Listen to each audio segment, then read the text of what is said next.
విజ్ఞప్తి. ఈరోజు శ్రీశైలంలో మీటింగ్ జరిగింది శివరాత్రి ఉత్సవాల గురించి. ఇప్పుడు యాక్సిడెంట్లు బాగా జరుగుతున్నాయి, రోడ్లు బాగా లేవు. ముఖ్యంగా ఈ రోడ్డు వాహనాలకు బాగా పాడైపోయింది, మన ఆత్మకూరు నుంచి దూరణాల వరకు. అయితే ఇప్పుడు నేను శ్రీశైలంలో మీటింగ్ అయిపోయిన తర్వాత వస్తూ చూస్తే ఒక్క బండి కూడా సైడ్ దిగరు. ఒక్కొక్క బండి దగ్గరగా 7 ఫీట్లు 8 ఫీట్లు హైట్ వేసుకుంటున్నారు. తర్వాత కాటా పెట్టిస్తే 100% అది ఓవర్లోడ్ కూడా వస్తుంది.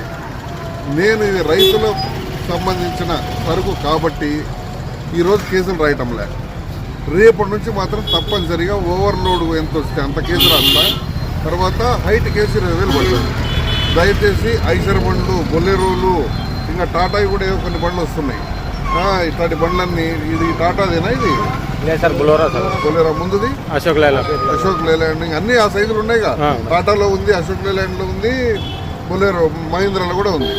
నేను ఆ కేసులు రాస్తా అంటే కనీసం 50,000 పడుతుంది. కాబట్టి దయచేసి మీరు మా విజ్ఞప్తిని విని మీరు కర్నూలు నుంచి నంద్యాల గిద్దల మీద పోండి. అక్కడ మేమే అభ్యంతరం పెట్టాము. ఇక్కడ అభ్యంతరం అంతా ఎందుకు వస్తుందంటే శ్రీశైలంకు పాదయాత్ర తర్వాత వాహనాలు పెరుగుతాయి. ఈ రోజు నుంచి విపరీతంగా పోతారు. వాళ్ళందరికీ ఇబ్బంది, యాక్సిడెంట్లు అయ్యే అవకాశాలు చాలా ఉన్నాయి. రోడ్డు బాగా పాడైపోయింది. కాబట్టి ఈ విజ్ఞప్తిని గుర్తుంచుకొని మీరు మీ గ్రూపుల్లో మీకు తెలిసిన వాళ్ళందరికీ తెలియజేసుకోండి. ఈరోజు మాత్రం నేను ఇక్కడ నిలబడి అన్నిటి పంపిస్తున్నా, ఫోటోలు తీసుకుంటా. 1, 2 తగిలిస్తా, రేపు మీకు అర్థమవుతుంది నేను చెప్పిన నిజమా అబద్ధమా అనేది.